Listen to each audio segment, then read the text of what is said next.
There's that song again, drifting up the creek like it owns the place. Well now, pull up a warm spot, little one. Whether you've sat with us 100 times, or this is your very first morning by the water, I'm Old Timber, the elephant elder, and this is where every story starts, right here, pondside, with me. Now, today, my friends, I want to ask about something. Have you ever forgiven somebody, really and truly forgiven them, for something they did? And then, a while later, they went and did the very same thing. The exact same thing. Now, picture the stepping stones across the narrow part of the creek. Flat grey rocks set in a wobbly little line. The god who made this creek set those stones a touch crooked, I always figured, just so a body would have to watch his step. And this morning, one bright and feathery creature was not watching his step at all. Down to the water came Garingo the parrot, all bright feathers and big loud speeches, and he stepped out onto the stones, certain as anything.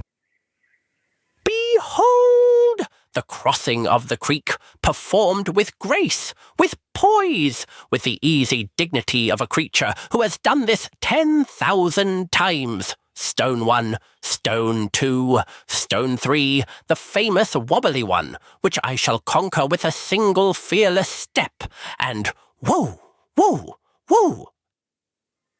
A splash. That was a splash. I am wet up to my elegant ankles. That stone, it moved. It betrayed me. A creature of my standing dunked like a common tea biscuit. And out from the reeds, slow and certain, came Shelly the tortoise. Wise old Shelly, who is slow of speech and very sharp of thought. And she looked at the dripping parrot and said, "It's the third stone. It's always been the third stone." Always? Always? You knew the third stone was a treacherous, ankle-soaking villain, and you said nothing? I said it just now. Wait. That stone wobbles because somebody promised to wedge a pebble under it. 2 whole summers ago. Somebody slow, somebody green, somebody with a shell. I had a busy summer. You are a tortoise. You have never had a busy summer in the entire history of summers. Busy is relative. Do you know what this is? This is a repeat offense. It is the second time you have let me walk straight into that wet trap. The first time, 2 summers ago, I forgave you. I rose above it. I was magnificent about it. You told everyone for a month. I told them how graciously I forgave you. There is a difference. And now, we are at an impasse. We are, as the poets say, irreconcilable. What's that mean? It means we're not talking anymore. Correct. We are not. Good day, tortoise. I said good day. It's still the third stone. Now, down low, in the cool mud by the bank, 3 small frogs had felt the whole thing happen. The mud puppies, Splish, Splash and Splosh, feel a quarrel in the water the way you or I feel a chill. Ooh! Splash, did you feel that? The bright one and the slow one had a fight. A real one. I felt it go all the way down. Oh, a real one. I felt it go all the way down. One whopper of a grudge. And also, they made up already. 2 summers ago, I saw it. Garingo did the whole speech with the wing thing. How can a made up come unmade? Now there's a thought worth chewing on, little ones. I have never known a forgiving to come unmade, but I have known one that needed doing twice. That's a different thing. And there's an old line about that, as it happens. Folks have known about the second time for an awfully long while. But that part comes later. First, let's go find a wet parrot and a quiet tortoise. So I gathered them both, there on the bank. Garingo, dripping on my favourite root, and Shelly, with her head pulled halfway in, which is the tortoise way of slamming a door. Come on now, both of you, sit. I shall sit. I shall not look at her. I can sit and not look at the very same time. It is one of my many talents. The grudge is fine. Is it now? The grudge is fine. The way the branch was fine, Shelley. The branch was eventually fine. Eventually. That's a good word. Now, let me ask the both of you one thing, and I want a true answer, not a grand one, and not a quiet one. Garingo, you forgave Shelley once already, so why does it hurt this much, the second time? Because I already spent my forgiving on this. I used it up. I was brave about it once, and now I have to be brave about the very same thing again. And I don't have a speech for that. I don't have a wing thing for that. And Shelley, same question. Your side now. You let your friend down twice, with the same little stone. Why didn't you just fix it, the second time? Because the first time he forgave me, it looked easy for him, like it didn't cost him a thing. So I figured the stone didn't matter much. And then I figured, maybe I didn't matter much either. There it is. The same God who keeps this whole creek running keeps handing us the morning back, even the mornings we'd rather skip. And it looks to me, friends, like the two of you got handed this same morning, twice. Let's not waste it. Shelley, I made a speech the first time, because if I had told you the truth, it would have sounded too small. The truth is, when I went into the water again today, I wasn't even angry about the water. I was angry because I thought, last time he forgave me, it did not even matter. He'll only do it again. And I hated feeling like a friend who is easy to let down. That is the part. That got me wet on the inside.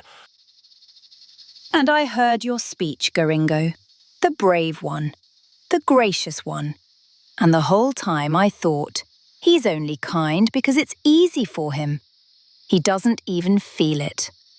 So I stopped trying to deserve it. I left the stone wobbly, because I figured I didn't matter much either. That's a mean thing to think about a friend. I'm sorry I thought it.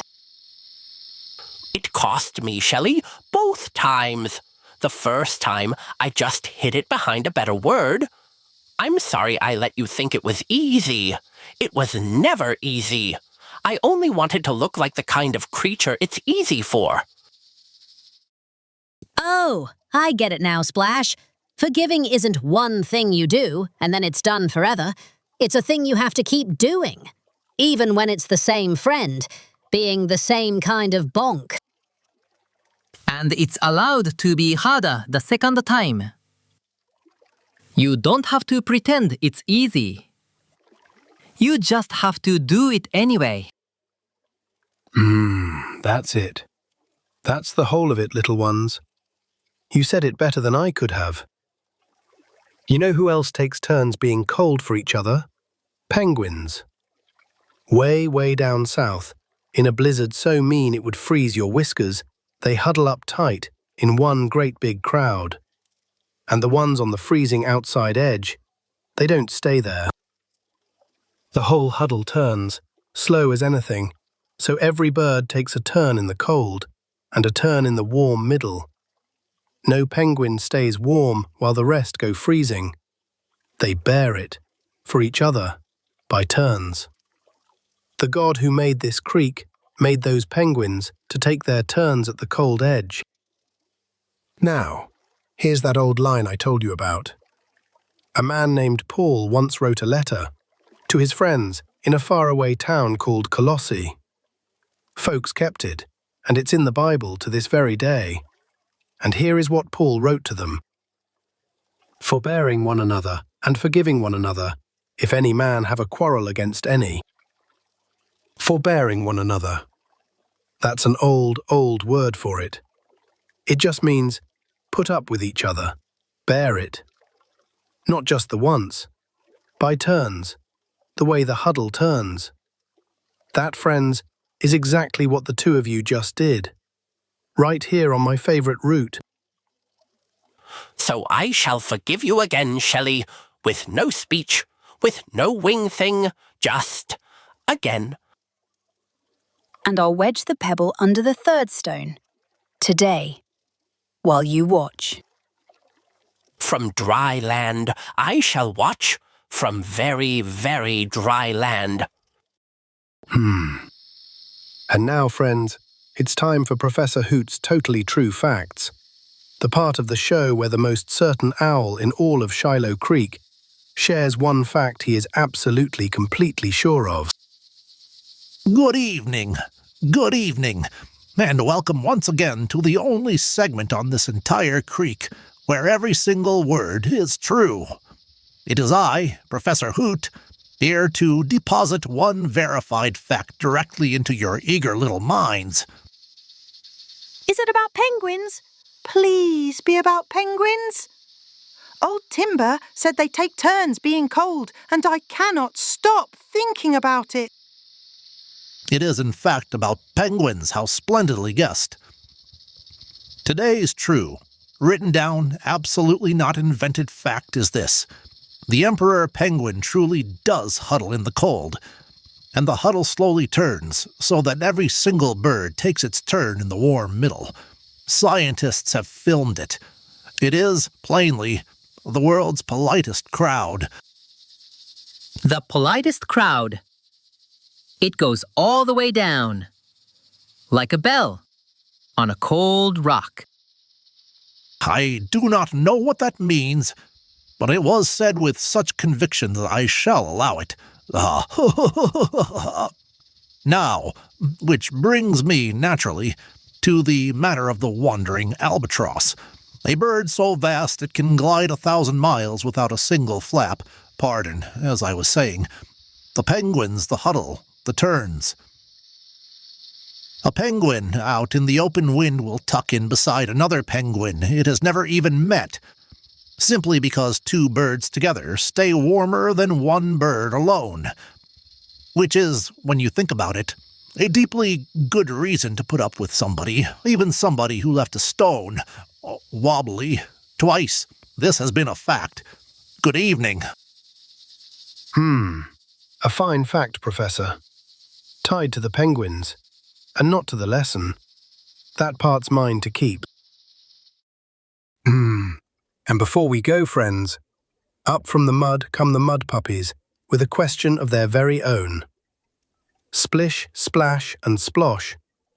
3 frogs and one enormous question between them.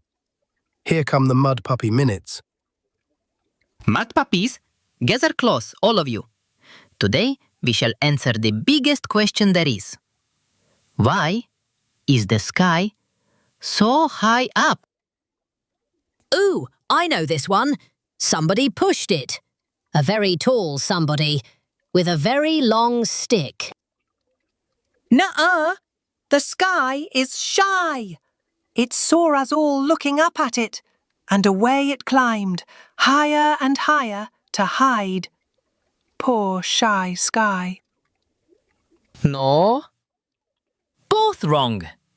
The sky floated up. Like a bubble. A big, blue, very slow bubble. Wait. Isn't the sky just air? Air going up and up, further than any frog can hop. Oh, no. No. Too plain. That can't be it. A shy floating bubble is much more interesting. Agreed. We move on. Mud puppies, we have solved it at last. The sky is a shy blue bubble that floated up to hide. This has been the Mud Puppy Minutes. Now? Just between you and me, little ones, the sky isn't really shy and nobody pushed it. It's only air.